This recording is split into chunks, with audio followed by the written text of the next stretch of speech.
Peter Pan is evil. Peter doesn't just fly around sprinkling fairy dust and cracking jokes. In the original book, it's made clear that when the Lost Boys start showing signs of growing up, Peter thins them out. He literally gets rid of them, and it's not exactly explained how, which leaves the door wide open for readers to assume the worst. Then, there's the line about him walking part of the way with children who've died so they won't be scared. That's not the job of a whimsical boy in green tights. That's something a guide to the afterlife does. Put that together, and Peter Pan starts looking less like a hero and more like the final stop before the great beyond. Jesse's owner is Andy's mom. The theory claims that Emily, the girl who once owned Jesse in Toy Story 2, is actually Andy's mom. What sparks this idea is the cowboy hat. Emily's hat is red with white lace, and Andy's is nearly identical, just missing the lace trim. Fans ran with the thought that Emily kept the hat and later gave it to her son. Even Tom Hanks chimed in, calling the theory fantastic and wondering if Pixar secretly baked it into the story. That definitely helped fuel the buzz, but Pete Docter shut it down, saying that wasn't the plan and the characters were never connected that way. Still, people love thinking Andy's mom had her own toy adventures before handing down the nostalgia. By the way, if you guys like movie content like this, I would really appreciate it if you could subscribe. Thanks. Anyways, Anna and Elsa are Tarzan's sisters. The theory explains that their parents survive the shipwreck from Frozen, end up stranded on a jungle island, and then have a baby boy, who grows up to be Tarzan. In this version, the queen gives birth in the wild, and then both parents are taken out by a leopard. The baby's left behind and raised by gorillas because obviously. But later on, the creators made sure everyone knew it was just a quirky idea and not officially confirmed. Tarzan isn't their brother,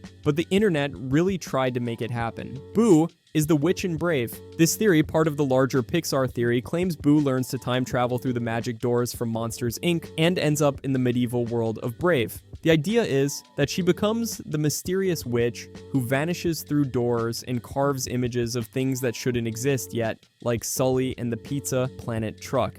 Her obsession with finding Sully supposedly drives her search across time. The witch's odd behavior and magical doorways are seen as signs she's still trying to reconnect with the monster from her childhood. Pixar's never confirmed any of this, but continued shared universe theories further cement the idea. The evil queen in Snow White is Mother Gothel.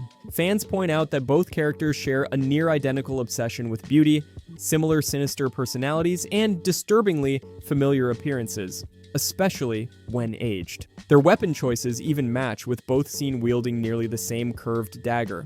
Inside Rapunzel's tower, there's a painted poison apple tucked into the background, which many see as a clever nod to the evil queen's past.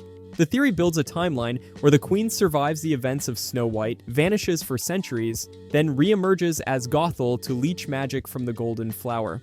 The timeline leap is big, but the idea still caught fire online. Disney's never confirmed it, and the entire theory remains a clever fan-made connection, not official canon. Moana dies in the storm. This theory says Moana actually dies when the storm wrecks her boat early in the movie, and everything that happens after is her soul navigating the afterlife. Once that's in play, it suddenly makes sense how she survives encounters with lava monsters, gods, and entire mythic realms without so much as a scratch. She meets Maui, battles supernatural threats, and drops into the realm of monsters like it's just another Tuesday. Nothing she faces operates under normal human rules. The theory wraps with the idea that Te Fiti brings her back to life after she returns the heart, explaining her sudden wake-up on the shore. It's never stated in the film, but it adds a surreal spiritual twist that fans keep clinging to. Lilo's parents are in the CIA. The theory suggests Lilo and Nani's parents were secret agents who died while working for the organization. Cobra Bubbles, who's introduced as their social worker, is a confirmed ex-CIA agent with ties to the Roswell incident. The idea goes that he steps in not just as a government guy turned caseworker, but as someone personally connected to their parents' old assignments. Fans point to Lilo's weird obsession with photographing tourists and her random book collection as clues. Maybe habits she picked up from tagging along on covert missions.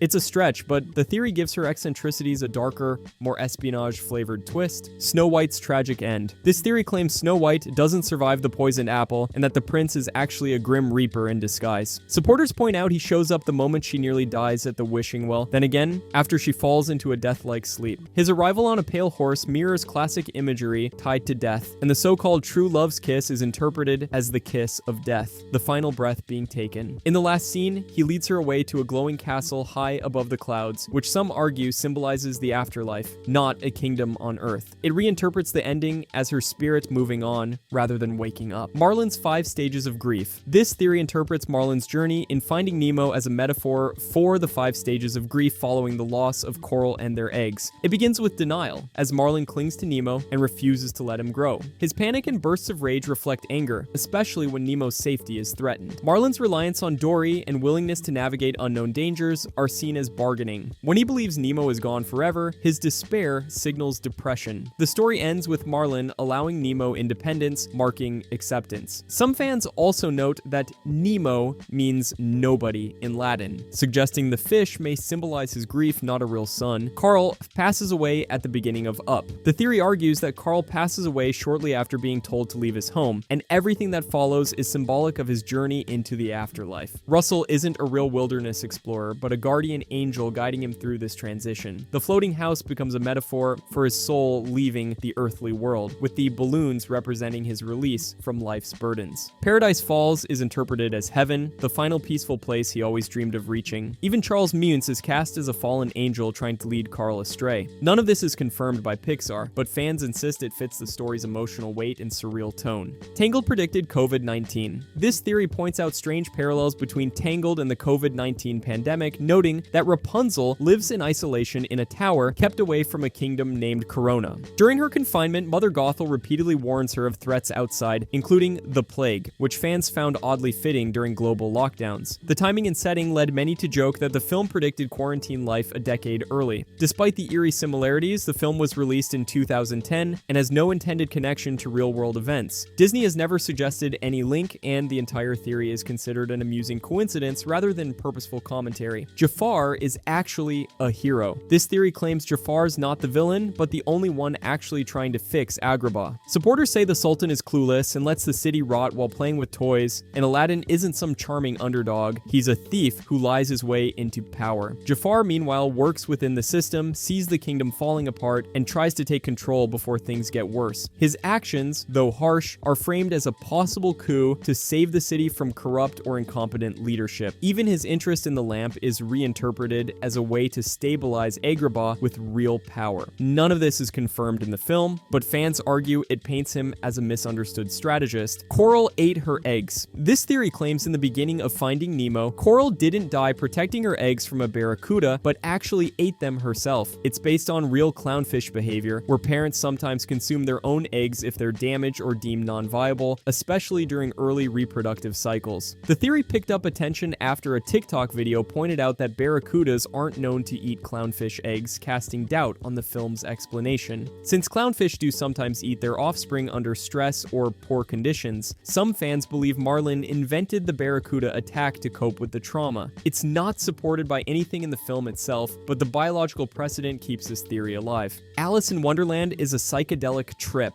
This theory claims Alice's journey mirrors the effects of psychedelic drugs, citing her rapid size changes, warped perception of time, and the bizarre behavior of creatures like the hookah, smoking caterpillar. The disjointed logic and surreal visuals have led many to read it as a metaphor for hallucinations. The idea gained traction in the 1960s counterculture era, especially after songs like White Rabbit used Wonderland imagery to allude to drug trips. Despite these interpretations, there's no evidence Lewis Carroll intended any of it to reflect substance use. His journals don't mention drug experiences, and the era's opiate tonics were medicinal, not recreational. The theory persists, but it's not rooted in the book's creation. Captain Hook unalived Athena. This theory suggests that Captain Hook was behind the pirate attack that unalived Ariel's mother, Queen Athena, in The Little Mermaid, Ariel's beginning. Fans link the fatal scene where pirates strike near a mermaid lagoon to the similar lagoon featured in Peter Pan, where Hook and his crew often clash with mermaids. The character designs of the mermaids in both films also share stylistic traits, strengthening the idea of a shared setting. Some believe Hook's hostility toward mermaids in Peter Pan hints at a violent history, possibly including Athena's death.